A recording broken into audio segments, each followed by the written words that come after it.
On se retrouve comme tous les 2 semaines pour une analyse du marché US, du BTC et on termine toujours par l'Ethereum.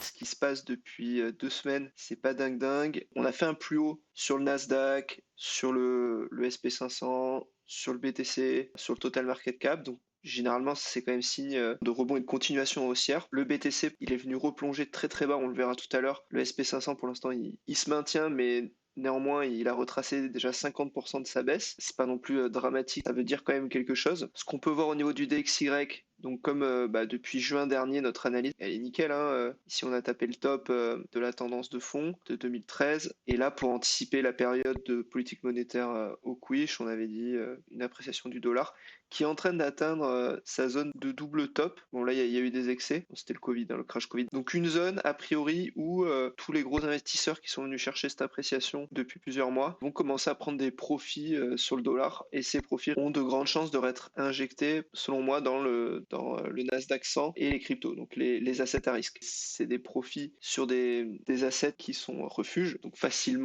ils sont faciles à récupérer. On peut se permettre de mettre une partie de ces profits dans le marché à risque. Après, comme je l'ai déjà dit plusieurs fois, alors d'ailleurs ça, on va le décaler parce que maintenant on sait que ça va arriver bientôt, dès le mois de juin, 3 juin je crois, que la politique au quiche.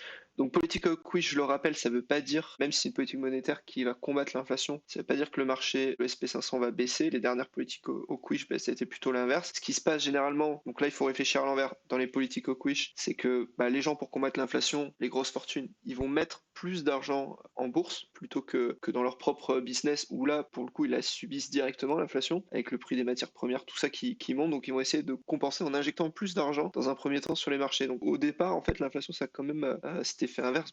C'est clairement ce qu'on voit, en fait, depuis le crash Covid. Par contre, il y a ce genre de mouvement avec une inflation qui est quand même maîtrisée et sur des niveaux à peu près acceptables.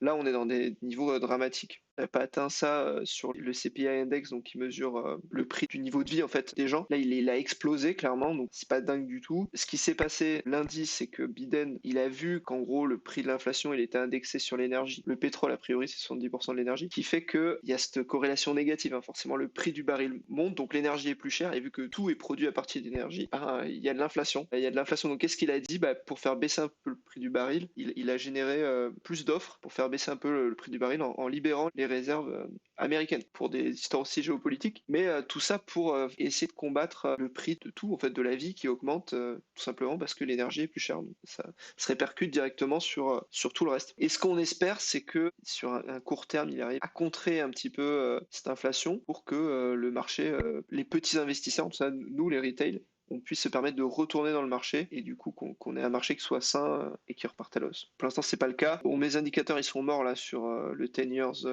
Treasury Bond. Bon voilà, ça fait toujours des plus hauts, hein. Donc là, on est sur des plus hauts, plus hauts, plus hauts. Je crois qu'on atteint un double top. Ouais, voilà, sur les 3 ans, on a fait un double top. Donc là aussi, risque d'avoir des prises de profit pour ceux qui sont allés se réfugier dans le marché obligataire, enfin dans les obligations d'État, qui est une valeur refuge comme l'or, comme le dollar, etc. Enfin le dollar à certains horizons de temps. Donc là aussi, il y aura des profits, ces profits qui risquent de retourner a priori mécaniquement sur le risk on et le marché des cryptos. C'est ce que j'espère. Alors voilà, je crois que j'ai à peu près tout dit là-dessus pour cette semaine.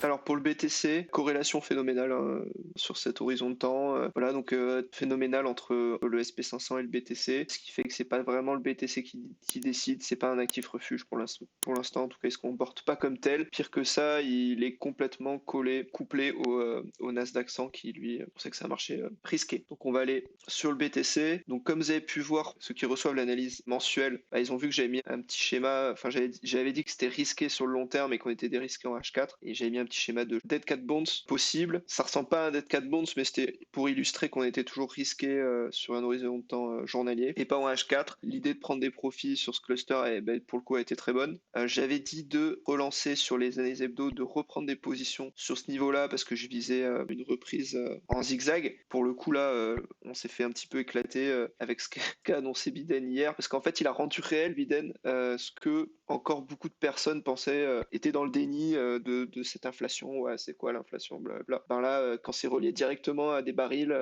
généralement, on prend une claque beaucoup plus grosse et on se rend compte que la situation, elle est plutôt inquiétante. Donc, du coup, on s'est craché.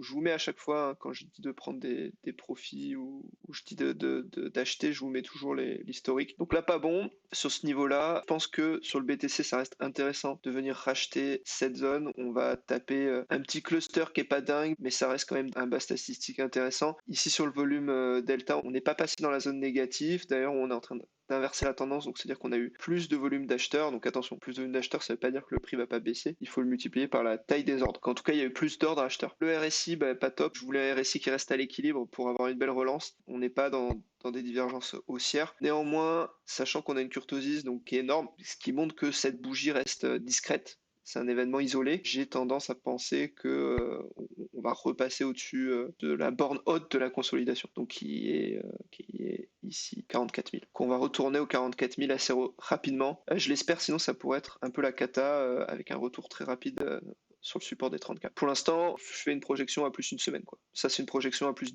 une semaine, plus 10 jours. C'est tout pour le BTC, on va passer sur le TH.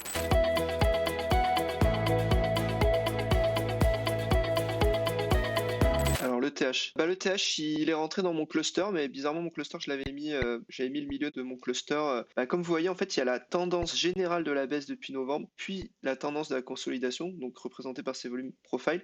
Elles ont exactement le même POC.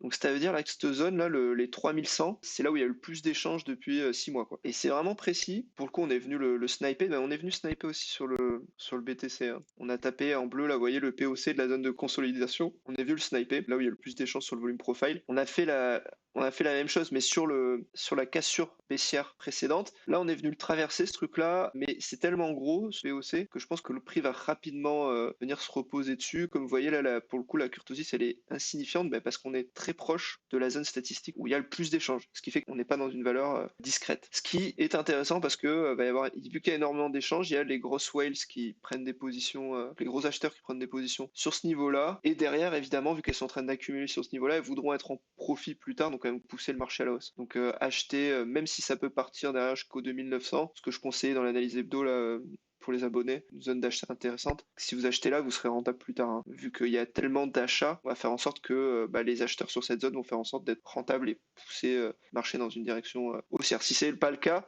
tous ces gens-là vont sortir à la baisse et ça va être cata. Donc on va avoir espoir que des gros acteurs maintiennent le prix pour que eux aussi gagnent de l'argent. Voilà pour le TH. On a fait le point un petit peu sur tout.